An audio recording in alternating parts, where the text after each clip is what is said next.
Shalom, enfants de Dieu, que le Seigneur vous bénisse abondamment.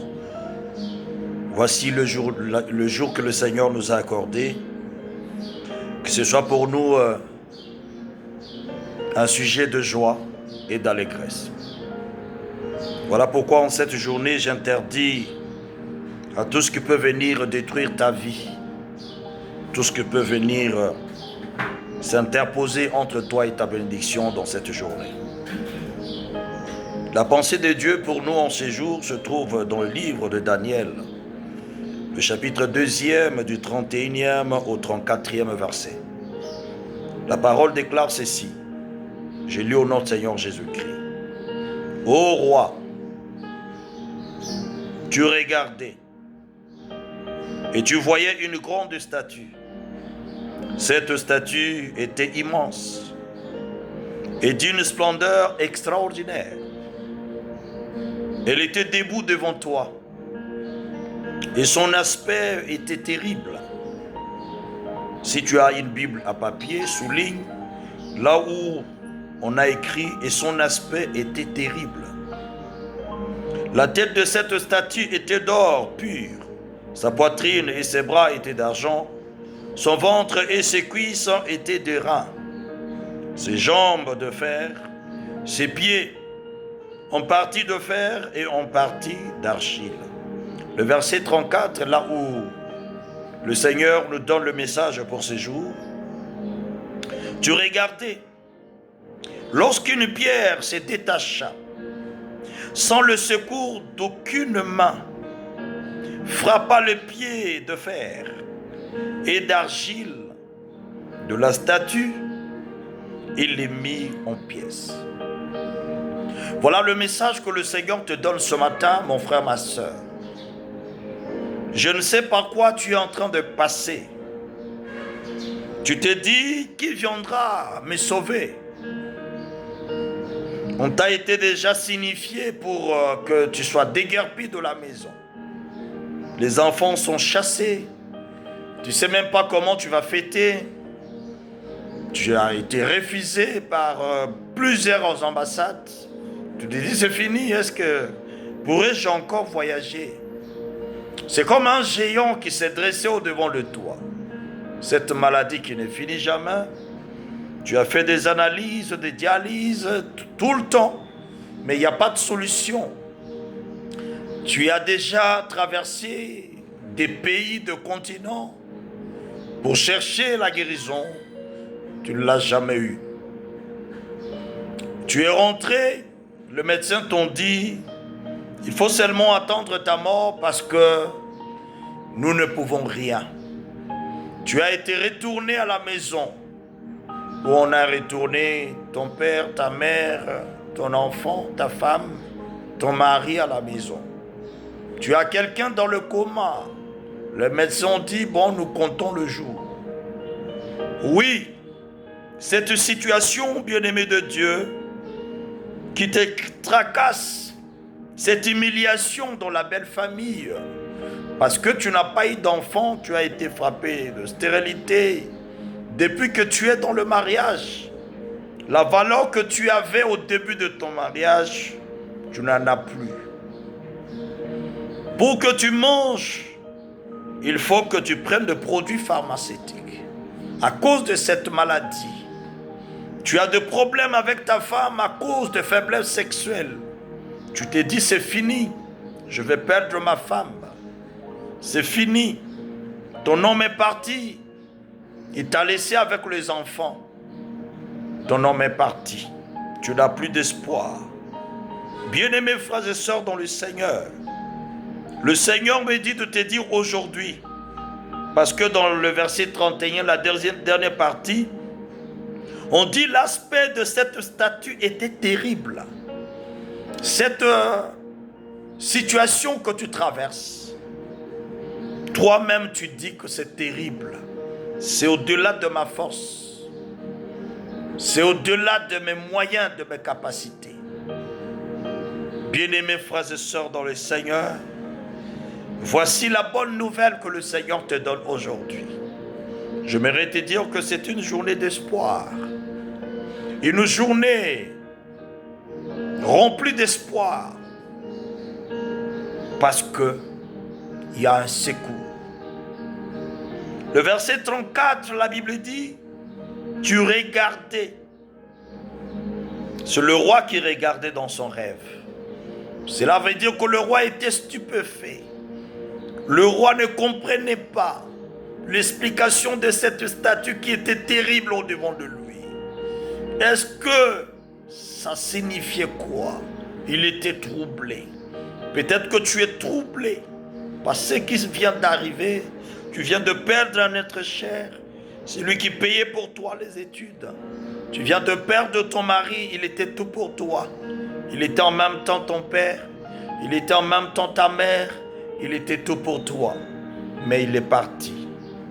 Ton oncle qui te prenait en charge, parce que tu es orphelin, lui il est parti.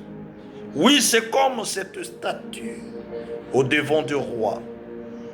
Une statue qui ne parle pas. Une statue muette, qui ne donne pas des explications. Ça demande des interprétations. Le roi était stupéfait. Le roi regardait une statue où son aspect était terrible.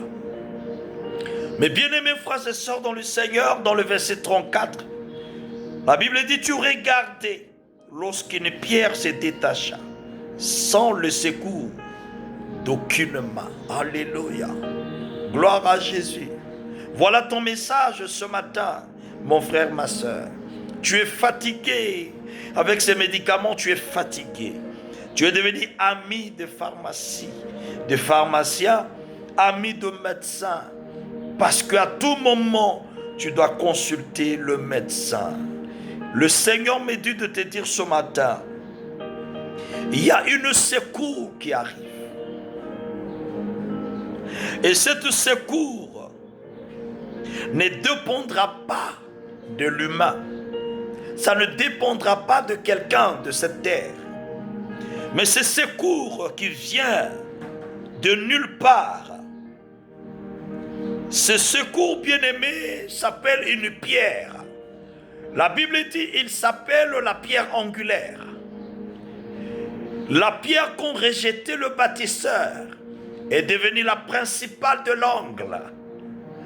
Cette pierre qui s'appelle Jésus-Christ de Nazareth. Je me redire à une personne, attends-toi ce secours.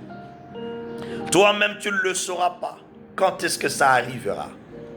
Mais ce matin le Seigneur me dit de te dire de croire et d'attendre cette pierre. C'est comme Siméon. Il a reçu le message comme quoi il verra le Messie. Siméon a gardé cette parole. Siméon attendait cette parole. Siméon était connecté au Saint-Esprit. Ce jour-là, divinement averti par le Saint-Esprit, se renda au temple et il a vu le Messie. Tu ne mourras pas. Au nom de Jésus-Christ de Nazareth, tu vivras, tu seras guéri, tu te marieras, tu voyageras, tu auras ce travail, tu construiras ta maison, tu feras ce projet, tu réussiras. Parce qu'il y a un secours qui s'est déjà détaché, qui est en train de venir pour localiser les problèmes qui se tiennent au devant de toi. Ce problème qui ne te laisse pas passer. Ce problème qui ne te donne pas le sommeil. Ce problème qui ne te donne pas la paix. Le secours est déjà détaché. Ça ne dépend pas d'une main humaine. Ce secours, c'est Jésus-Christ. Il vient vers toi. Il rentre dans ta maison pour réparer cette incompréhension qui a érigé domicile dans ton foyer entre ta femme et toi. Oui, ce secours vient pour donner la paix. Ce secours vient pour te donner la guérison. Ce secours vient. Voilà pourquoi, bien-aimé dans le Seigneur, ce matin, le Seigneur m'envoie. Ce matin, il y a un message pour toi. Alléluia. Gloire à Jésus. Gloire à Jésus.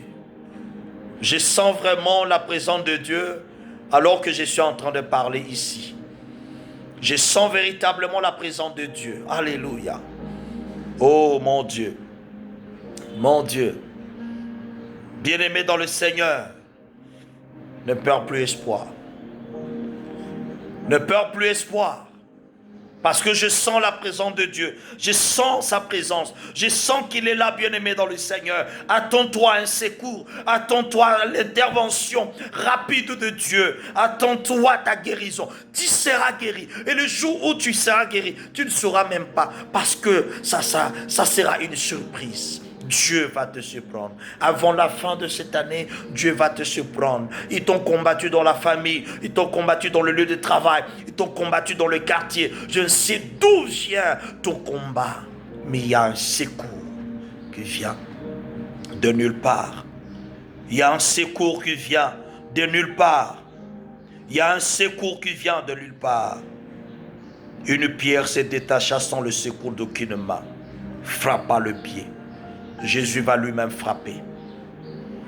Il va lui-même frapper. Il va lui-même frapper. Ceux qui se sont moqués de toi, tous ceux qui t'ont humilié, verront la fureur de Dieu.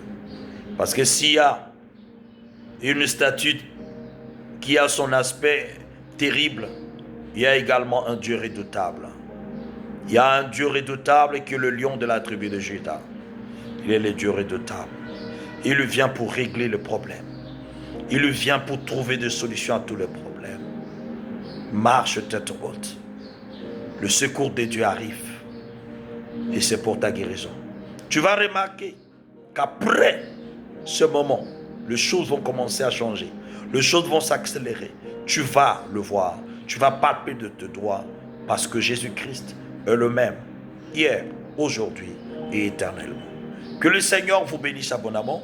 C'était pour vous le révérend pasteur Éric Bakongoussa du ministère chrétien autour du trône. Que l'Éternel vous bénisse abondamment. Notre contact le 00243 81 452 46 29. N'oubliez pas de partager cette vidéo pour pouvoir bénir une vie. Que le Seigneur vous bénisse.